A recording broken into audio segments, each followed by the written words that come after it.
대표님 저희 11회 연속 월드컵 진출했는데 다 보셨나요? 다 봤죠. 어려운 여건이었지만 당연히 나가야 된다라고 저는 생각했었습니다. 왜냐하면 월드컵 10회까지 나갈 때 보면 2002년 자동 진출권 2회에는 보면 4.5장에 있을 때 다 나갔거든요. 그러면 8.5장이니까 이건 당연히 나가야 되는 거 아니에요? 그럼에도 불구하고 쉽진 않았다. 앞으로도 쉽지 않을 건데 당연히 또 나가야 되는 게 대한민국의 현 주소라고 봐야 되죠. 근데 이번에 최종 예선은 어떻게 좀 보셨어요? 몇 번의 고비는 있었죠. 지진 않았지만 성점을 잡아야 될 때 그 타이밍상 놓쳤던 게 있어요. 첫 경기와 두 번째 경기.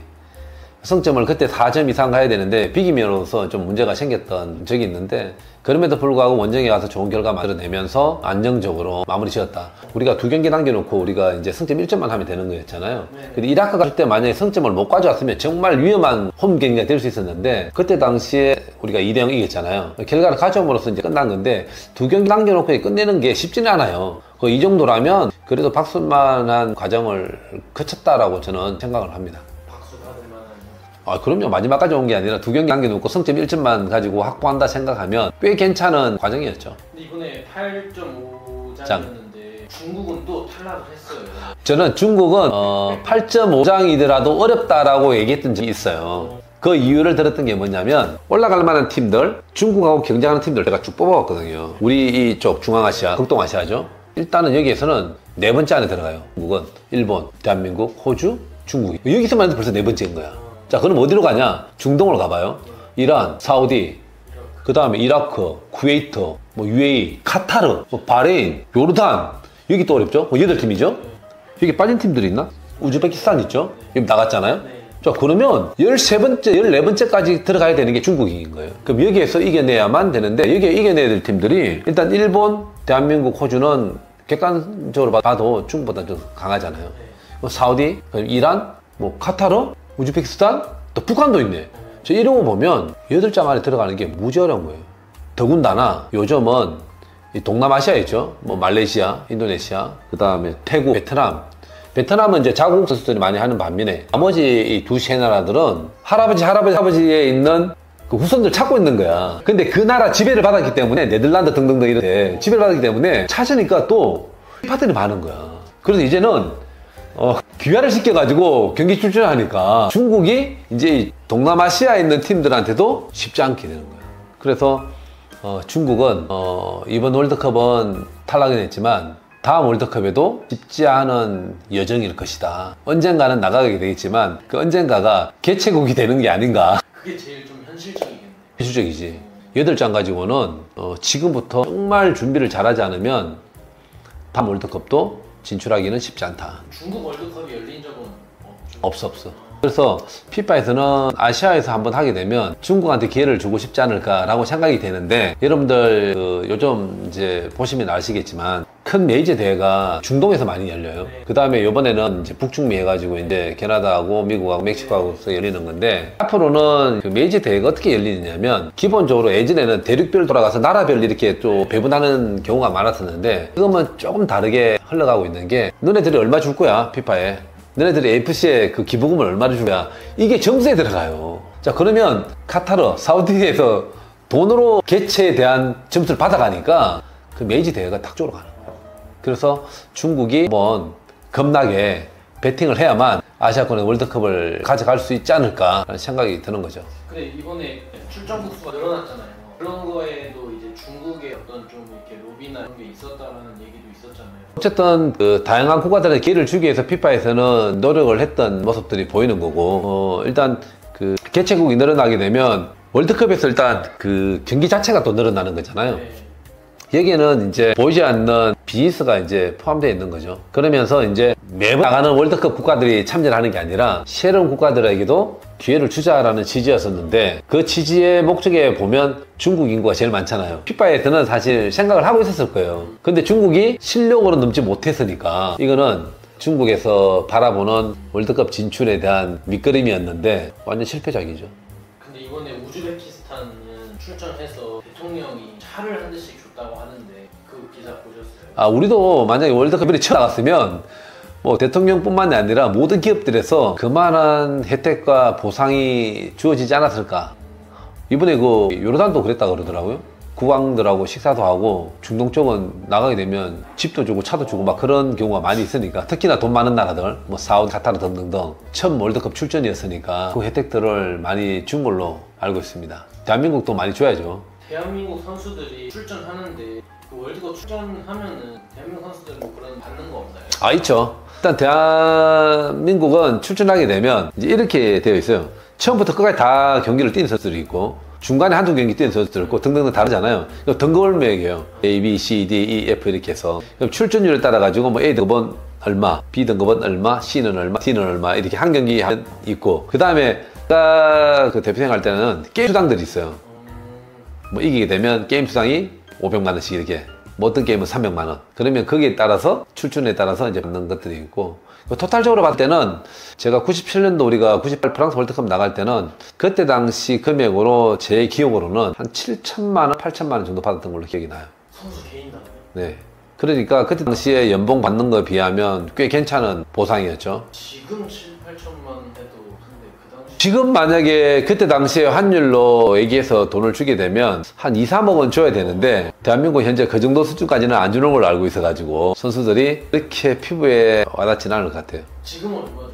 지금은 한 1억에서 1억 5천 내외가 되지 않을까. 물론 등급에 따라서 또 뭐 1억 받는 선수들이 있을 테고 뭐 5천만 원 받는 선수, 3천만 원 받는 선수도 있겠죠. 아까 얘기했던 것처럼 A 등부터 이제 한 경기 뛰었던 선수들도 있을 수 있으니까 그런 차이가 있을 텐데 이 차이가 어떤 거냐면 그때 당시에는 이 대회 자체가 엄청나게 큰 보상에 대한 게 있었던 시기였었고 지금은 반대로 오히려 국가대표 되면 그 선수가 연봉이 있잖아요. 다르게 혜택을 주는 것 같아. 1억짜리 선수가 국가대표 되면 뭐 그 다음에는 연봉 4, 5억이 돼버리는 거니까 다른 보상이 커짐으로써 이 보상은 상대적으로 좀 피부에 덜 와닿는 금액이 아닌가 라는 생각이 드는데 근데 이거 많이 줘야죠. 그러면서 이제 선수들이 국가대표로서의 자부심도 가질 수 있고 또 명분도 찾고 이제 그런 게 되면 더 좋지 않을까라는 생각을 가져보죠. 그럼 이 월드컵 출전했을 때 수당도 있는데 대표님은 그러면 월드컵 본선도 뛰셨잖아요. 그럴 때는 수당도 있나요? 아, 본선도 따로 있어요. 본선은 어떻게 되냐면 일단 1승할 때 얼마, 그다음 월드컵 16강 줄였을 때 얼마, 그 다음에 16강, 8강, 4강 결승 갔을 때 얼마 이게 미리 정해지는 경우도 있었어요. 우리 2002년 월드컵 때 그랬던 거예요. 1승하면 얼마, 16강 가면 1억, 8강 올라가면 2억, 4강 올라가면 3억, 결승 가면 4억, 우승하면 5억 이런 식으로. 아니, 개인한테 그렇게 줘요? 네. 근데 올라갈수록 월드컵 상금이 또 올라가잖아요. 네.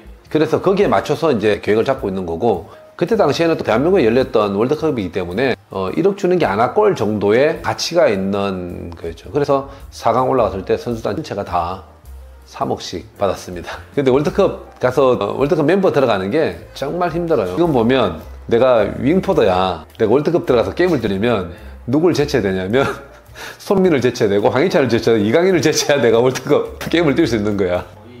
중앙 수비수야. 김민재를 제쳐야 내가 베스트 멤버가 되는 거고 골키퍼야. 조현우와 김성기와 이창건과 뭐 또 송범건과 몇몇 있잖아요. 김동현.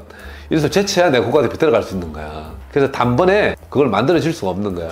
뭐 양민혁, 양현준 이런 선수들도 제쳐야 되는 거고 산 넘어 3을 넘어야 월드컵 멤버가 되는 거니까 엄청나게 어려운 거라고 보시면 됩니다. 그럼 이제 월드컵 이제 1년 남았는데 우리나라 선수들이 아니면 우리 대표팀이 좀 뭐 준비해야 되거나 그런 건 어떤 게 있을까요? 선수들은 이제 거의 한 8, 90% 저는 라인업이 다 갖춰졌다고 보고 선수단도 보면 50년에서 아마 23명, 25명이 만들어질 걸로 보여지는데 조직력 극대화가 제일 중요한 포인트죠. 근데 국가대표팀은 조직력 맞추기가 정말 어려워요. 근데 그거는 우리나라뿐만 아니라 전 세계 국가 다 마찬가지예요. 근데 이제 그 팬들이 보시기에는 그 경기를 이런 것들을 보는 그 눈높이가 국가대표니까 엄청나게 높잖아요. 근데 감독 입장에서는 정말 어려운 게 국가대표 선수들이 모여서 운동하는 시간들이 5시간이 안 돼요. 자, 설명을 드릴게요. 우리가 A매치를 하게 되면 A매치 주간이 이제 보통 그 두 번째 주에 이제 이렇게 맞춰주는 경우가 있는데 리그를 하고 토, 일요일 날 마치고 수요일 날 경기를 한단 말이에요. 그럼 토, 일요일 경기를 마치고 한국에 오는 시간들이 이틀 전에 들어요. 그럼 이틀 동안에 시차 적응도 안 되잖아요. 정말 구름 위를 걷는 그런 마음과 컨디션으로 그 경기 운영을 참가하는데 훈련에 어떤 운동을 하냐? 컨디션 운동하면서 전술훈련을 1시간 반 정도 하고 그 다음날 회복훈련 하면서 또 1시간 반 하는 거예요. 3시간 훈련하는 거예요. 그러면서 게임을 뛰는데 조직이 어렵죠. 준비해야 될 것 많아요. 세트피스도 준비해야 되고 팀 플레이 어떤 조각도 맞춰야 되고 해야 되는데 단 국가대표 수준이니까 딱딱딱 포인트를 짚어주면 그게 이해를 따라서 하는데 이게 그래도 늘 하는 일이지만 어쨌든 좀 더 디테일한 걸 해야 되는 거잖아요. 이게 맞추기 어려운 거예요. 보통 전 세계적으로 보면 프로팀 감독님들이 프로팀 하려고 그러지 국가대표 잘 안 가려고 그래요. 그럼에도 불구하고 국가대표 한번 가잖아요. 그럼 국가대표 감독님들만 또 하더라고. 그리고 국가대표 하는 감독님들이 프로팀 감독하다가도 국가대표 잘하면 또 국가대표 가시더라고. 두 지도자들 간의 루틴이 완전히 달라요. 프로팀은 1년에 다 묶여 있어야 돼요. 1년에 한 달 정도 쉬는 거고 국가대표 감독님들은 한 경기만 하는 거잖아. 또 내지는 메이저가 있으면 그때 이제 하는 건데 시간적인 여유는 국가대표 감독이 훨씬 더 많아요. 뭐 중간중간 뭐 체크하고 이런 것들은 있는 거지만 프로팀은 여기에 비해서 훨씬 더 많은 에너지와 시간들을 소비하고 있는 거예요. 그래서 국가대표 감독님들을 하시는 분들은 여기에 또 최적화되어 있고 프로팀은 또 프로팀 감독님들이 계시는데 어쨌든 개인적으로 봤을 때는 국가대표 감독은 명예가 있는 거고 감독님들은 보통 보면 프로팀 감독을 더 선호하는 느낌들이 많다. 근데 대한민국은 달라요. 프로팀 하더라도 국가대표 감독 언제쯤 한번 하려고 그래요. 그리고 다시 또 프로팀 가는 거예요. 이번에 근데 이제 국가대표 감독으로 가셨던 분들이 많죠. 투에르 감독도 갔고, 안첼로티 감독도 이제 브라질 감독으로 갔고, 이번 월드컵 기대되는 게 이제 감독님들, 세계적 명장들이 많이 포함되어 있는 것만큼 관심도가 많이 올라가지 않을까라는 생각이 들고, 홍명 감독님도 국가대표 감독 하시다가 프로팀 가다가 다시 또 국가대표 감독 가는 거잖아요. 대표님도 응원하러 가세요? 미국? 북중미 가세요? 가야 될 것 같아요. 지난 카타르 월드컵 때도 다녀왔었는데, 고민은 한국에서 유튜브를 하면서 월드컵에 대한 거를 해야 될까? 아니면 현장 가서 응원하면서 이제 월드컵에 대한 것들을 지원이나 또 그런 것들을 해야 될까라고 이제 선택을 하게 될 때가 오는데 그때 당시에도 이영표 그때 부회장 같이 했었으니까 영표야 우리 어떻게 해야 되냐? 한국에서 유튜브 하면서 뭔가를 좀 해야 되냐? 아니면 카타르 현지에 가서 우리가 좀 일을 해야 될까? 형 월드컵인데 가서 해야죠. 해서 그때 다녀왔던 적이 있는데 이번 북중미 월드컵도 한국에서 유튜브 활동하면서 이렇게 하는 것도 의미가 있는 일이겠지만 현장 가서 현장 경험을 통해서 뭔가 배워오는 게 더 의미 있지 않을까라는 생각을 가지면서 갈 계획을 잡아보도록 하겠습니다. 이번 북중미 월드컵에 대한 기대치는 많이 높을 거예요. 주변 국가 일단 일본 보면 목표가 월드컵 우승이에요. 대한민국? 뭐 일본만큼 못할 이유는 없는 거죠. 지금 대한민국도 해외파들이 잘하고 있고 또 많이 나가 있고 경쟁력도 키우고 있으니까 아시아에서 최고의 성적을 냈으면 하는 바람이 있고 또 그러기 위해서 준비하는 과정도 또 많이 필요할 텐데 저희들도 열심히 도울 테고 응원 열심히 하고 2022년 북중 월드컵에서 대한민국이 최고의 성과와 결과를 만들어낼 수 있도록 바라보면서 응원하겠습니다. 파이팅!